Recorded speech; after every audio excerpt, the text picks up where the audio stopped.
Sebelum melanjutkan, jangan lupa subscribe dulu, terima kasih. Bab 135 Aku ingin kedua saudari. Surou tidak mengerti dan merasa aneh. Meskipun kesuciannya direnggut oleh Chu Feng begitu saja dan dia sangat marah, ketika Chu Feng mengatakan bahwa dia akan menikahinya dan Su Mei, apa perasaan masam itu? Apakah dia jatuh cinta pada Chu Feng? Tapi bagaimana mungkin? Chu Feng adalah kekasih saudara perempuannya sendiri. Bagaimana dia bisa jatuh cinta padanya? Surou saat ini terjerat dan untuk pertama kalinya, dia menemukan bahwa dia tidak memahami dirinya sendiri. Pada saat itu, Chu Feng juga keluar. Dia mengenakan pakaiannya yang baru, karena pakaian yang dia kenakan tadi malam sudah robek-robek. Apakah ini akan dirahasiakan atau dibuka untuk umum? Chu Feng berbicara dan bertanya. Apa yang sedang kamu pikirkan? Bagaimana ini bisa dipublikasikan? Jika memang begitu, bagaimana Mei kecil akan melihatmu? Bagaimana Mei kecil akan melihatku? Surou sangat gugup. Aku akan mendengarkan apa yang kau katakan sekarang karena cepat atau lambat hal itu akan diumumkan ke publik. Chu Feng tampak agak tenang. Apa maksudmu? Alis Surou yang seperti pohon willow terangkat ke dalam dan dia merasa gugup kalau Chu Feng akan mengungkit sesuatu. Tidak apa-apa. Aku hanya mengatakan bahwa cepat atau lambat kau adalah milikku. Sudut mulut Chu Feng sedikit terangkat dan dia memperlihatkan senyum jahat yang tidak terkendali seolah-olah semua yang terjadi tadi malam tidak membebaninya sama sekali. Sebaliknya, itu seperti dia menikmati kenangan. Surou melirik Chu Feng dengan kejam, lalu menoleh dan tidak peduli lagi pada Chu Feng. Dengan nada yang aneh dan penuh penekanan, dia berkata untuk mengusirnya, cepat pergi. Manfaatkan langit yang gelap dan jangan biarkan siapapun tahu bahwa kamu menghabiskan malam di tempatku. Aku memang berencana untuk pergi. Bicaralah pada Mei kecil dan ayahmu atas namaku. Saat Chu Feng berbicara, dia bersiap untuk menuruni tangga. Tunggu. Ekspresi Surou berubah drastis saat dia bertanya dengan saksama, kau bilang kau akan meninggalkan kota burung Vermilion. Benar sekali. Chu Feng mengangguk. Bagaimana kau bisa seperti ini? Kita melakukan semua ini tanpa mengerti alasannya, tapi kau bahkan tidak mau repot-repot mencari tahu apa yang terjadi dan pergi begitu saja. Tatapan mata Surou berkedip dan amarahnya meningkat karena dia merasa bahwa Chu Feng terlalu tidak bertanggung jawab. Bagaimanapun, apa yang dia ambil tadi malam adalah tubuhnya. Coba tebak apa yang terjadi. Tadi malam, pembantumu dari kediamanmu mengundangku.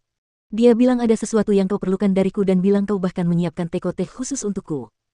Setelah minum teh itu, aku menjadi seperti tadi malam.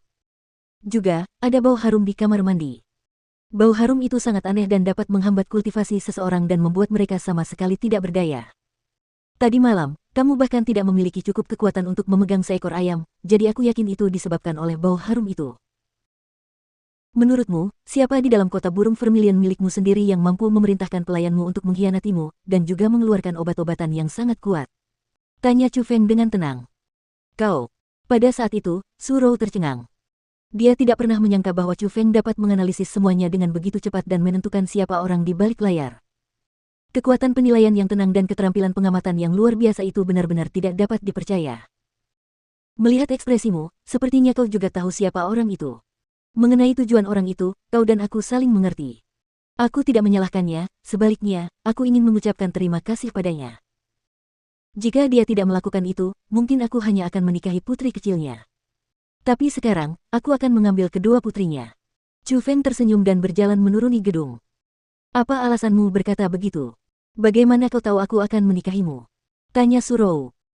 Aku tidak yakin kau akan menikah denganku, tetapi kau sudah menjadi milikku. Sebaiknya kau tidak menyukai orang lain atau aku akan membunuhnya. Apapun yang terjadi, kau tidak dapat menyangkal bahwa mulai hari ini, kau adalah milikku.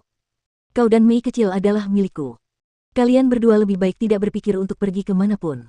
Sikap Chu Feng tegas dan langsung sombong. Setelah mengucapkan kata-kata itu, dia bahkan tidak melihat ekspresi Surou dan segera pergi.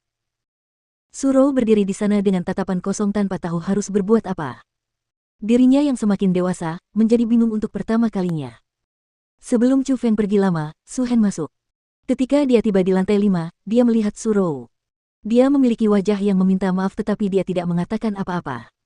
Dia berjalan ke kamar mandi, dan setelah melihat noda darah di lantai, dia menghela nafas, putriku, aku minta maaf karena telah berbuat salah padamu. Surou juga sangat tenang saat bertanya, mengapa kamu perlu melakukan ini?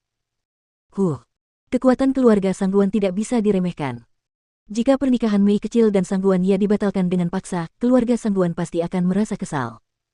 Jika dia memberontak terhadap keluarga suku, bahkan jika kita menang, kita akan sangat terluka dan kota burung vermilion ini akan berada dalam krisis. Mei kecil telah jatuh cinta pada Chu Feng dan semua orang dapat melihatnya. Jika itu orang lain, aku dapat dengan paksa memutuskan hubungan mereka.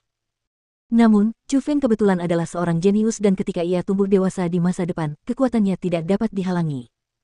Keluarga suku tidak dapat menyinggung perasaannya, jadi aku hanya dapat menyeretnya bersama kami. Jadi, kamu telah disakiti. Terjadi hubungan antara kamu dan dia, jadi wajar saja dia akan merasa bersalah di dalam hatinya dan aku yakin dia tidak akan mengejar Mei kecil lagi. Dari apa yang kulihat, Chu Feng tampaknya bukan orang yang tidak bertanggung jawab. Jadi, di masa depan, bahkan jika dia tidak bekerja untuk keluarga suku, dia pasti akan melindungi kita. Bukan untuk orang lain, tetapi hanya untukmu, dia akan melakukan semua itu. Su Hen tidak menyembunyikan apapun dan dia menjelaskan semuanya secara terperinci. Setelah mendengar perkataan Su Hen, Su Rou tiba-tiba tersenyum. Senyumnya aneh dan aneh, membuat Su Hen yang melihatnya berdiri, "Ayah, Anda memang benar. Chu Feng benar-benar orang yang bertanggung jawab, jadi sebaiknya Anda tidak memberikan Mei kecil kepada Sangguan yaitu. Kalau tidak, dia tidak hanya akan memusnahkan keluarga Sangguan, dia bahkan akan memusnahkan keluarga Su saya dan hanya meninggalkan saya dan Mei kecil, kami berdua." "Apa maksudmu? Apakah Chu Feng masih akan memikirkan Mei kecil setelah melakukan itu padamu?" Memusnahkan keluarga suku. Chu Feng berani memusnahkan keluarga kekasihnya. Tidakkah dia takut dengan ejekan dunia? Wajah Su Hen berubah drastis dan dia jelas sedikit cemas karena dia bisa tahu bahwa Su Rou tampaknya tidak bercanda. "Ayahanda, jika Anda harus menyalahkan sesuatu, Anda hanya bisa menyalahkan kurangnya pemahaman Anda terhadap Chu Feng. Dia tidak hidup untuk dunia, dia hidup untuk dirinya sendiri dan orang-orang yang dia sayangi. Orang lain di matanya bisa berguna, atau mereka bisa tidak berguna. Akan sia-sia untuk menyalahkannya." Setelah mengucapkan kata-kata itu, Su Rou berbalik dan berjalan turun. Meskipun ekspresinya tenang, ayahnya sendiri mengkhianatinya demi keluarganya. Bagaimana mungkin dia tidak marah? Amarah itu mungkin akan bertahan seumur hidup. Melihat Su Rou yang meninggalkan istana dan menuju keluar kota burung vermilion, Su Hen menunjukkan ekspresi yang sangat rumit di wajahnya.